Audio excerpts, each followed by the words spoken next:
दंडौत बंदन अनक बार, सर्व कला समर्थ डोलन ते राखो प्रभु, नानक देकर हाथ। सत्कारयोग सत्संगियो, वाहिगुरु जी का खालसा, वाहिगुरु जी की फतेह। आज एक शब्द पर विचार साझे करेंगे। शब्द है गुरु।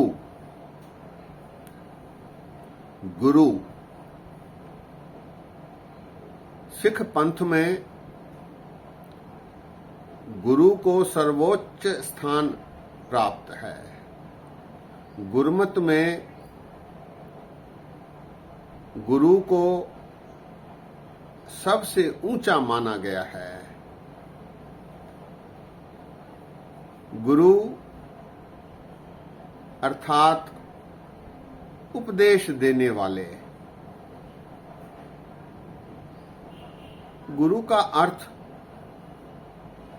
समाजवेत्ताओं ने इस प्रकार लगाया है।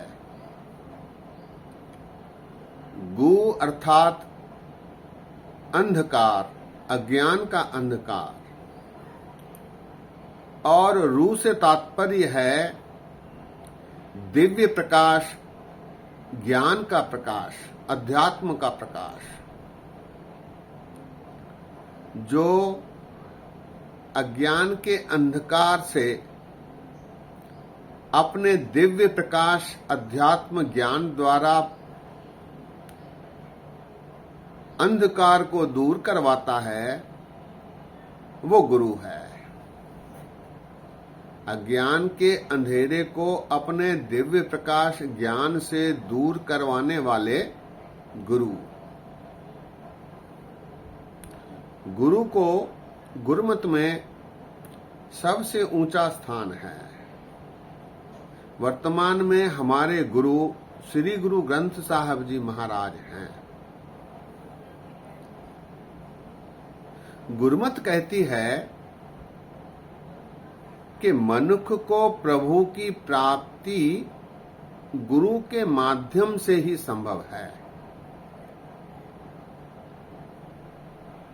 गुरु अमरदास जी महाराज इस विषय में कहते हैं, गुर कृपा ते से जन जागे, जिना हरि मन वसया, बोल है अमृत बानी। गुर कृपा, गुरु की कृपा यदि हो तभी परमेश्वर की प्राप्ति हो सकती है, ऐसा गुरमत कहती है।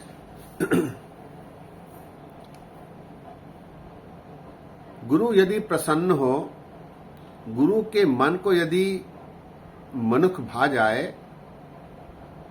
तब फिर गुरु कृपा करके उपदेश देते हैं, जिसके माध्यम से मनुष्य प्रभु प्राप्ति की ओर अग्रसर होता है। गुरु रामदास जी महाराज जी का कथन है,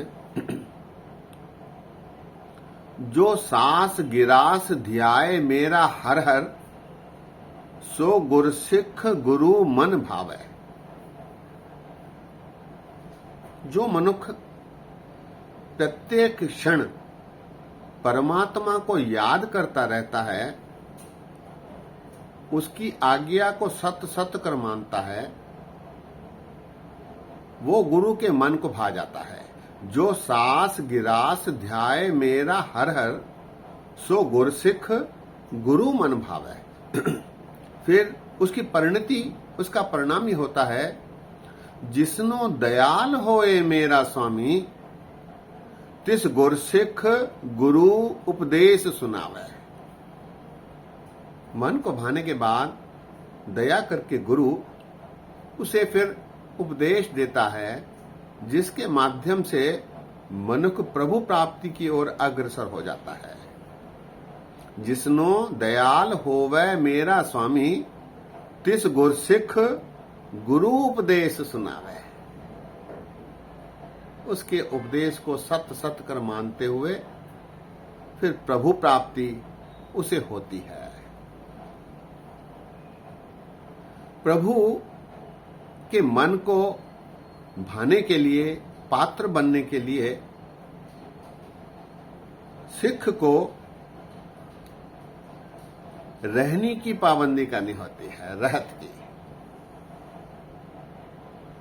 क्योंकि गुरु सदैव सिख से प्रेम करता है।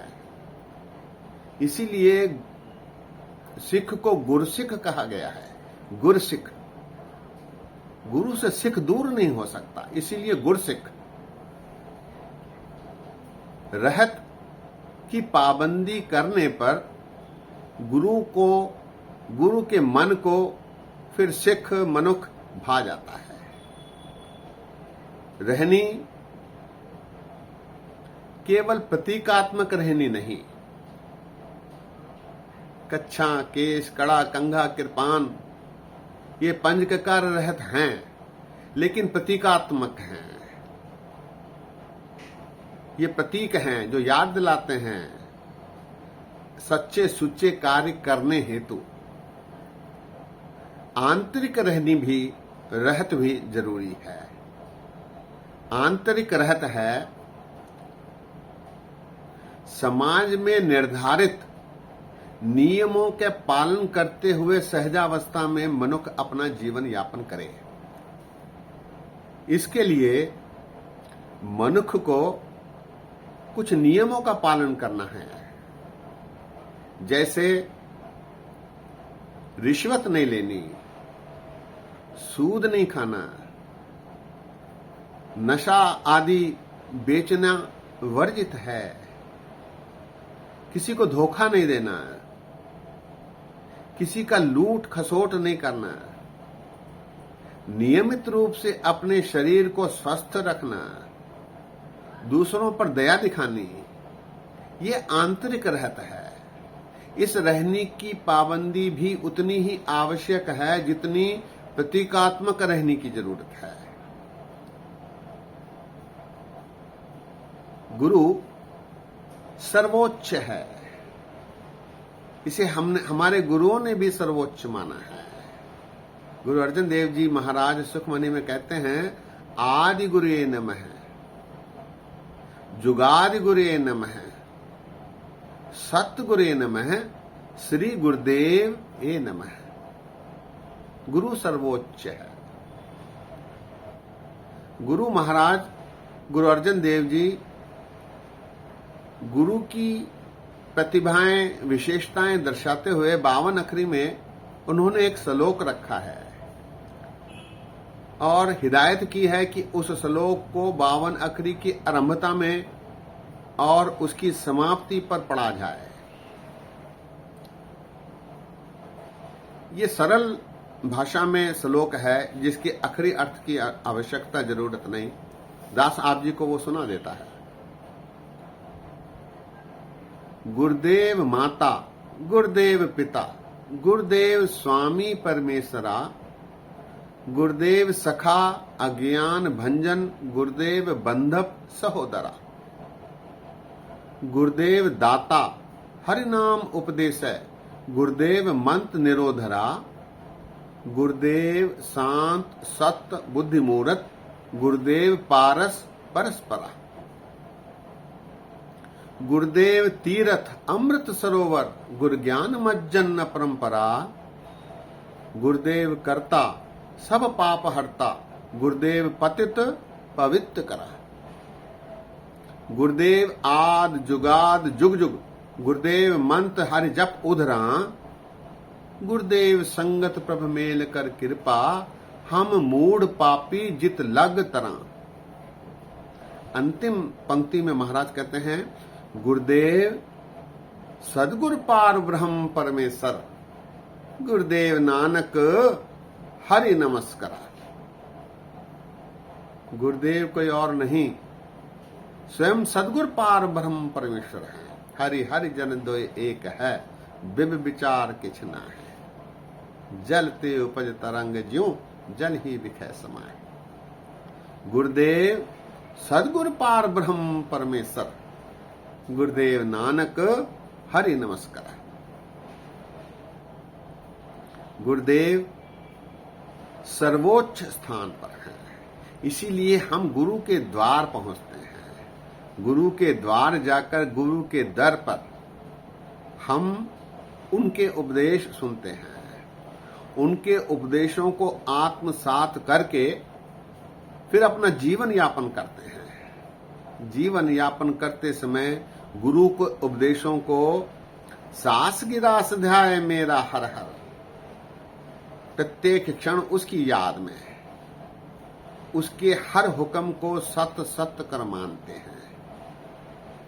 क्योंकि मनुष्य रीस करने में बहुत तेजी करते हैं, इससे मनुष्य को तृष्णा से जूझना पड़ता है,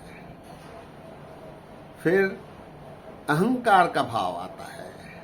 इसीलिए गुरु के उपदेश को आत्मसात करते हुए जीवन यापन करने में ही सुविधा है। सत्संगियों, श्री गुरु ग्रंथ साहब जी महाराज हमारे गुरु हैं। इनके उपदेशों को समझकर उस पर चलना है, जिससे हमारा यह लोक सुखिए परलोक सुहेले, नानक हर प्रभ आपह मेले वाली परिस्थितियां बन सकती हैं, जिससे यहाँ सुख दरगह जयकार हो सकता है। आइए ऐसे प्रयत्न करते रहें, परिणाम परमात्मा के हाथ छोड़ दें। डोरी हाथ तुम्हारे, प्रभु डोरी हाथ तुम्हारे। सत्संगियों, आज यही विश्राम है। बोलते समय गलतियां हुई हैं, दास को अनजान जानकर क्षमा बख्शो। इतने वचन परवान करो। फतेह गजाओ। वाह गुरु जी का खालसा, वाह गुरु जी की फतेह।